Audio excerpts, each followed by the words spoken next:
You know, when we think about autism, jaw problems don't usually spring to mind right away, but the research you sent over about autism and oral health, I gotta say, eye-opening. Yeah, it's a connection that often takes people by surprise. I mean, we tend to focus on the social and communication aspects, which is natural, Right. but sensory sensitivities and motor skills, those play a huge role too.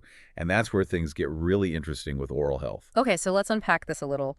The source, Cheap ABA, Understanding the Connection Between Autism and Jaw Problems, jumps right in with a kind of startling stat. It says up to 70% Wow. of autistic children experience some kind of dental issue.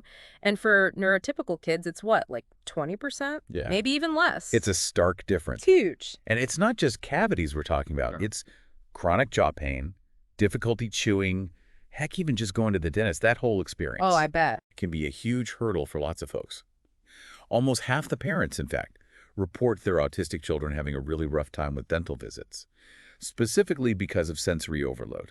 All those sounds, the smell, Oh, yes. this feeling of those metal tools. Man, for someone with sensory sensitivities, it can be incredibly overwhelming. It's like that classic, what is it, texture aversion thing, but like amplified. Suddenly disliking soggy bread doesn't seem so bad. That's a great analogy. It really shows how even seemingly small sensory preferences, Yeah. right, they can have this big ripple effect. Think about it. If you're always choosing softer foods just to avoid sensory overload, your jaw muscles aren't getting the, what would you call it, the workout they need to develop, right? Like Yeah. mashed potatoes and smoothies all the time. Okay. That's not giving those jaw muscles the same exercise as, say, crusty bread or raw veggies. And over time, that can lead to weaker jaw muscles, and then you're talking potential for more serious problems. Wow, never thought about it like that. So it's a domino effect, really. Sensory sensitivities affect food choices affect jaw development, Exactly. and down the line, bigger issues can pop up. And that's why early intervention is so important. It's not always about fixing a problem that's already there. It's about getting ahead of it, preventing it if you can. Makes total sense. Now, the source also mentions genetics being a factor, right? It's not all down to just like behavior and what you eat. You're absolutely right. We don't have to get too deep into the weeds here, but the main thing for listeners to remember is this.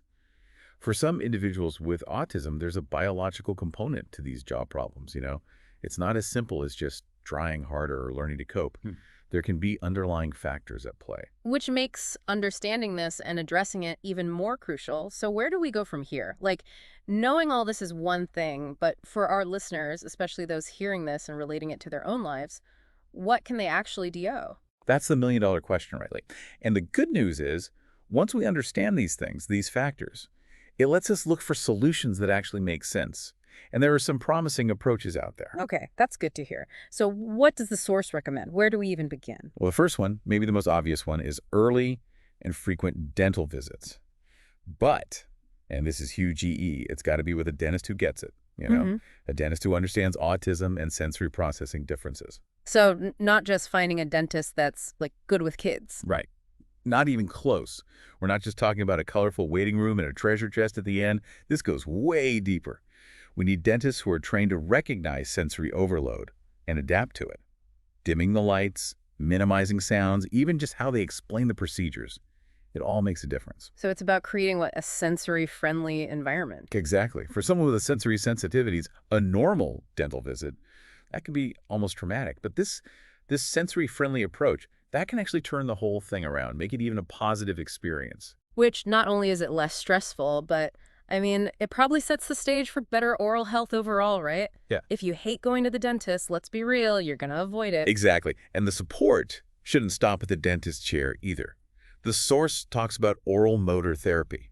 Familiar with that at all? Oral motor therapy, gotta be honest, that's a new one for me. Sounds fascinating, though. What is that? So it's basically targeted exercises and activities, right? But for your mouth. Strengthening the muscles, improving coordination, really kind of teaching the mouth how to work better, more effectively. Like physical therapy, but for your mouth, what kind of exercises are we talking about? Exactly. Think like blowing bubbles, sticking your tongue out and in, practicing different sounds. All those things work those essential mouth muscles. Interesting. So it's not just for kids then. Could this help adults too who maybe weren't diagnosed with autism early but are dealing with these issues now? Absolutely. It's never too late, right? Right. Think of it like retraining your muscles after an injury. Takes time, effort, for sure, but the brain is amazing at adapting. That's incredible. So much of what we've talked about today comes back to like that early intervention idea.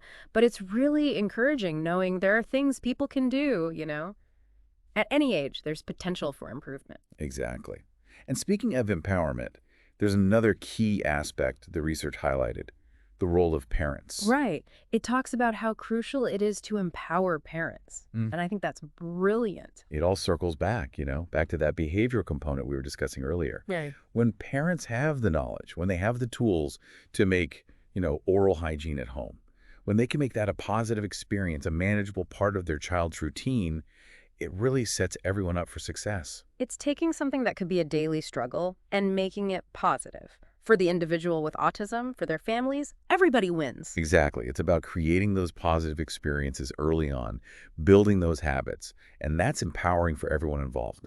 This has been, I gotta say, eye-opening. Had no idea how connected oral health is to autism. But when you explain it, when you think about the sensory stuff, the motor skills, it's like, of course, really highlights how important it is to think about the whole person, not just zero in on one thing. I couldn't agree more. And for anyone listening who's thinking, wait a minute, this sounds familiar, don't hesitate. Advocate for yourself, for your loved ones. There's help out there, and it all starts with understanding. Well said. And you know what? This deep dive focused on kids, but honestly got me thinking. Could there be a connection between, like, undiagnosed autism in adults and those anxieties people get around the dentist?